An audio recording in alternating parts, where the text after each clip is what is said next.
Hello दोस्तों, नमस्कार। स्वागत है आप सबका अपने यूट्यूब चैनल द एजुकेटर पर।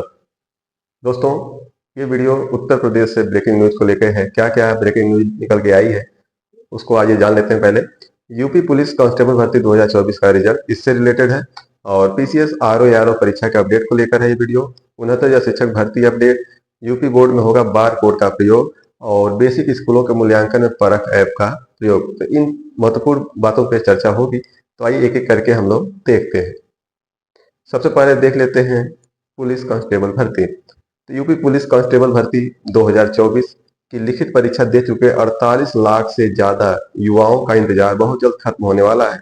राज्य के मुख्यमंत्री योगी आदित्यनाथ द्वारा पुलिस अधिकारियों को दिए गए आदेश के बाद इस बात पर मुहर लग चुकी है कि यूपी पुलिस कांस्टेबल रिजल्ट 2024 इस महीने के आखिरी में जारी किया जाएगा, जिसकी संभावित तारीखें 25 से 30 अक्टूबर है।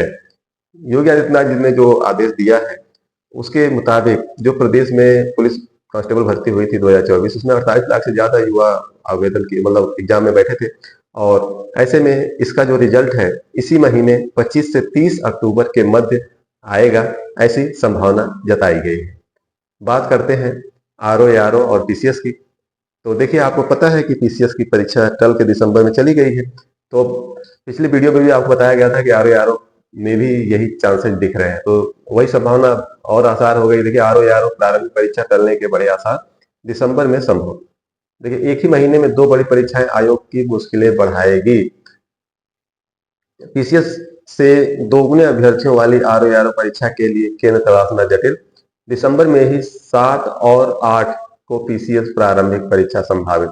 आप देखिए, एक ही महीने में दो दो बड़ी परीक्षाएं कराना इतना आसान नहीं रहने वाला है। अभी इसको दिसंबर में ले जाने का मतलब क्या है कि दिसंबर में भी मतलब इस फिर समस्या आएगी। तो देखिए, उत्तर प्रदेश लोक सेवा आयोग की सांसें पीसीएस 2024 प्रारंभिक परीक्षा कराने में फूल रही है। 26-27 अक्टूबर को होने वाली पीसीएस परीक्षा अब 7 और 8 दिसंबर को कराने की योजना बन गई है। साफ है कि पीसीएस प्रारंभिक परीक्षा की तुलना में उम्मीदवारों की दोगुनी संख्या वाली समीक्षा अधिकारी आरओ की प्रारंभिक परीक्षा के भी टलने के आसार प्रबल हैं। आरओ प्रारंभिक परीक्षा 22 दिसंबर को प्रस्तावित है, वहीं दिसंबर में ही 7 और 8 को पीसीएस प्रारंभिक परीक्षा संभावित है। जाहिर है कि एक ही महीने में दो बड़ी परीक्षाएं आयोग की मुश्किलें बढ़ाएगी। संभव है कि आरओ प्रारंभिक परीक्षा टाल दी जाए। तो इसकी पूरी संभावना लग रही है कि आरओ की परीक्षा भी टलेगी। इस परीक्षा में जो है करीब 11 लाख अभ्यर्थियों ने फार्म भरे हैं, और जबकि पीसीएस प्रारंभिक परीक्षा की बात करें तो इसमें लगभग 6 लाख बच्चों ने फार्म भरा है। तो ऐसे में चूंकि पीसीएस का एग्जाम अब 7 और 8 दिसंबर को होना तय हो गया है, तो उम्मीद यही लगाई जा रही है कि दिसंबर में फिर जो पहले से निर्धारित है कि आरओ की परीक्षा होगी वो भी टलेगी, क्योंकि एक ही महीने में दो बड़ी परीक्षाएं करा पाना आयोग के लिए आसान नहीं है। अगर देखें तो 58 केंद्रों पर ही पिछले साल की तरह ही हो सकती है परीक्षा। 22 दिसंबर को प्रस्तावित आरओ की परीक्षा प्रभावित होनी तय। और बात कर लेते हैं 69,000 शिक्षक भर्ती की। तो देखिए, इसका जब से रिजल्ट आया है तब से इसमें तमाम समस्याएं आ रही हैं, तमाम आरोप लगाए गए। अभी जो ताजा आरोप है कि इसमें आरक्षण का ब्लंडर घोटाला किया गया है। तो देखिए, कोर्ट ने भी इसमें हस्तक्षेप किया है। आरक्षण प्रभावित अभ्यर्थियों ने सीजीआई से की न्याय की अपील। 69,000 शिक्षक भर्ती में आरक्षण प्रभावित अभ्यर्थियों ने रविवार को सुप्रीम कोर्ट के मुख्य न्यायाधीश डीवाई चंद्रचूड़ को ईमेल भेजकर न्याय देने की अपील की।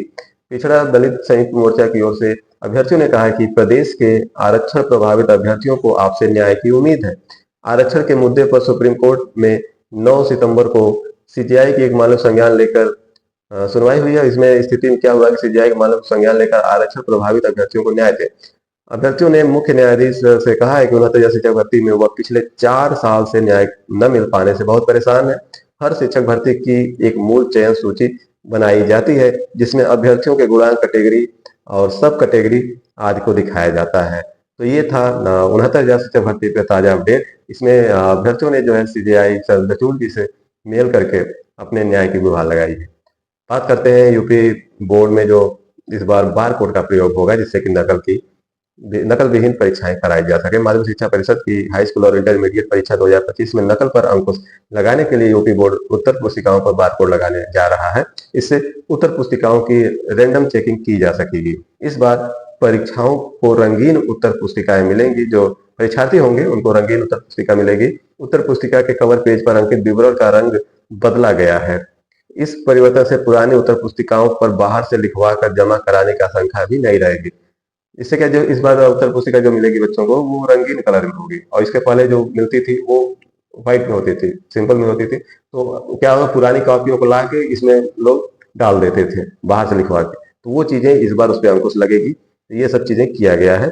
और बात कर लेते हैं, परख ऐप से होगा बेसिक स्कूलों के विद्यार्थियों का मूल्यांकन। बेसिक स्कूलों में पढ़ने वाले कक्षा 1 से 8 तक के विद्यार्थियों का निपुण असेसमेंट टेस्ट यानी कि नेट 18 से 23 नवंबर तक होना तय हो गया है। ये होगा, इसके लिए बकायदा टाइम टेबल भी डाला गया है।